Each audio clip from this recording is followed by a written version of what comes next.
ওকে, hello everyone. আজকে আমরা HSC 2025 সালে একটি কোশ্চেন সলভ করব। Fill in the gaps with suitable words and phrase. So অপশনগুলো দেখে নেওয়া যাক। লেট অ্যালোন অর্থ যে তো দূরের কথা বা ভাবাই জানো, অর্থাৎ দুইটি কাজের মধ্যে একটি কাজ সে করতে পারছে না, প্রথম কাজটি, দ্বিতীয় কাজটি তো ভাবাই যাচ্ছে না, এরকম অর্থে আমরা লেট অ্যালোন ব্যবহার করব। হ্যাভ টু বাধ্যকতা বোঝাতে ব্যবহার করা হবে। ইন্ট্রোডাক্টরি। ওয়াজ বর্ন জন্মগ্রহণ করেছিলেন। অ্যাজ সুন অ্যাজ যেই মাত্র। ওকে, সাথে সাথেই এখানে দেয়ারটা হচ্ছে ইন্ট্রোডাক্টরি অর্থে ব্যবহার। Introductory there. হটস ডট ডট লাইক অর্থাৎ কোনো কিছুর অভিজ্ঞতা বা অনুভূতি কেমন হবে তা জানতে ব্যবহার করা হয়। What does dot dot look like অর্থাৎ কোনো কিছুর বাহ্যিক চেহারা কেমন হতে পারে তা জানতে ব্যবহার করা হয়। এবং হ্যাড বেটার যে উচিত, হ্যাড বেটার বা উচিত বা ভালো হবে এরকম তীব্র পরামর্শ বোঝাতে হ্যাড বেটার ব্যবহার করা হচ্ছে হবে।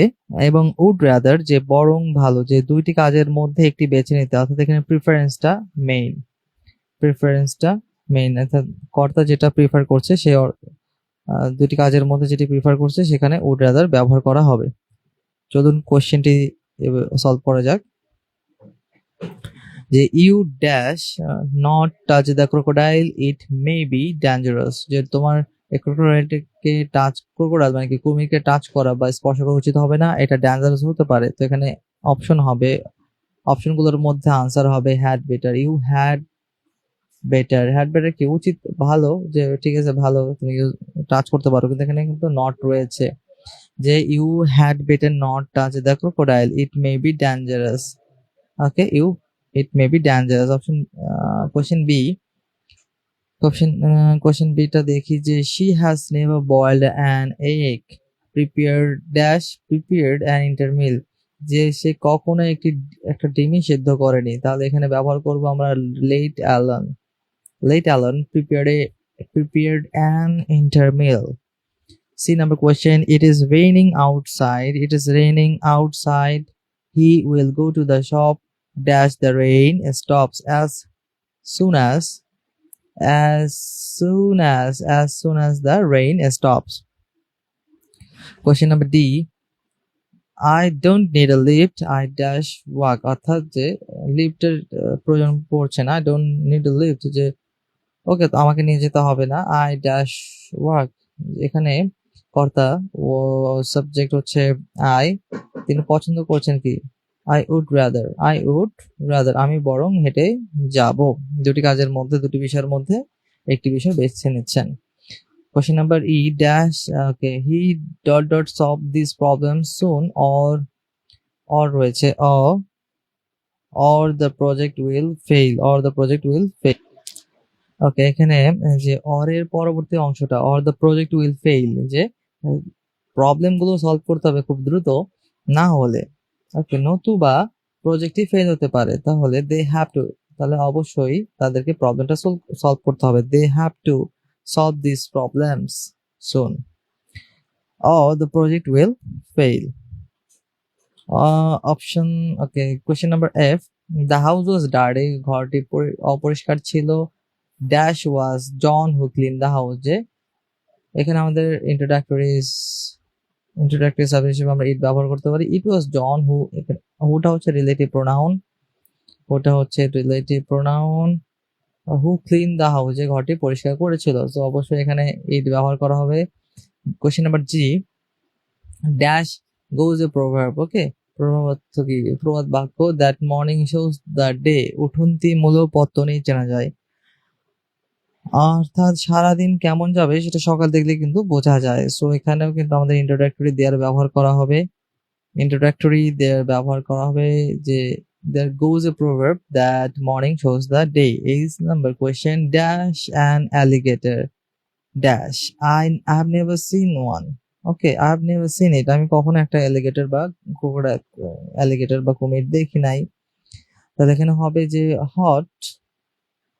Okay, what does an alligator look like? What does an alligator look like? I have never seen it. আমি কখনো এটাকে দেখিনি। Okay, question number I. Dash, okay, he dash of German German parents. In fact, he lived most of his life abroad. সে বিদেশেই কাটিয়েছে বেশিরভাগ সময়। So কোনো পরিবার স্থান আমরা দেখব বর্ন দুই সেন্সে ব্যবহার করা যায়, কখন ব্যবহার করা হয়। আচ্ছা, এখানে হচ্ছে পরিবার কোনো জার্মান প্যারেন্টস বা বাঙালি প্যারেন্টস বা কোনো দেশ বা কোনো ইয়ারে জন্মগ্রহণ করা বোঝাতে ওয়াজ বর্ন ব্যবহার করা হয়। He was born of German parents. In fact he live most of his life abroad. Question number J, the last one. Dash the journey dash. It was very enjoyable to me. আচ্ছা, এই কোশ্চেনটা বুঝতে একটু কঠিন মনে হতে পারে। আচ্ছা, আমরা এটাকে ভাগ করি যে dash the journey dash, it question mark রয়েছে, অবশ্যই কোশ্চেন হবে।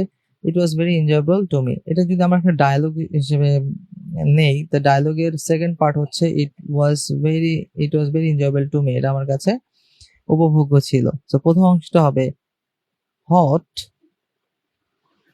What's the journey like,